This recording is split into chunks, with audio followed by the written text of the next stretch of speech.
And so how does one, as sort of a witness, or sort of in a certain way, one lives longer than the life of some of these companies, sort of deal with change, right? So you could think about an investment portfolio that you create at a point in time will only have validity for a certain amount of time. And so how does one learn to deal with change?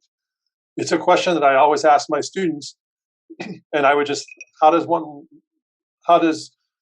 somebody who has to take the resources of very large numbers of people deal with change? Any thoughts on that matter? Well, some people try to get on the cutting edge of change, so they're destroying other people instead of being destroyed themselves.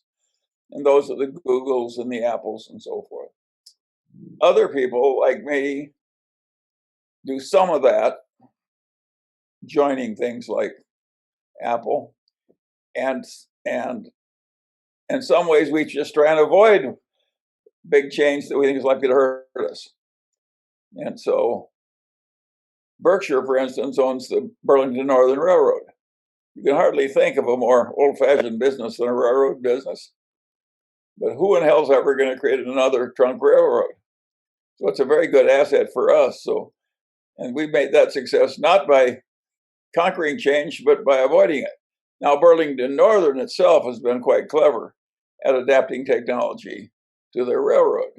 Imagine the good luck of being able to take an existing railroad and double deck all the trains and raise the heights of the tunnels a little and so forth.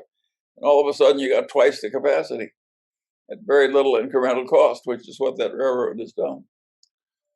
So that is everybody uses new technology, but it really helps to have a position that almost can't be taken away by technology.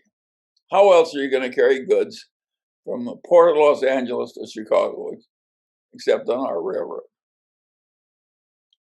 So it's innovation within an economy that continues to follow certain sets of rules rather than looking for the new economy. Is that another way one could think about it? There are different ways. All successful investment involves trying to get into something where it's worth more than you're paying. That's what successful investment is. There are a lot of different ways to find something that's worth more than you're paying. You can look for it right in the cutting edge of technology, the way Sequoia does.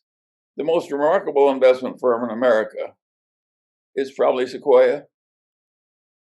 That venture capital firm, which absolutely fanatically stays right on the cutting edge of modern technology, they've made more money than anybody, and they have the best investment record of anybody.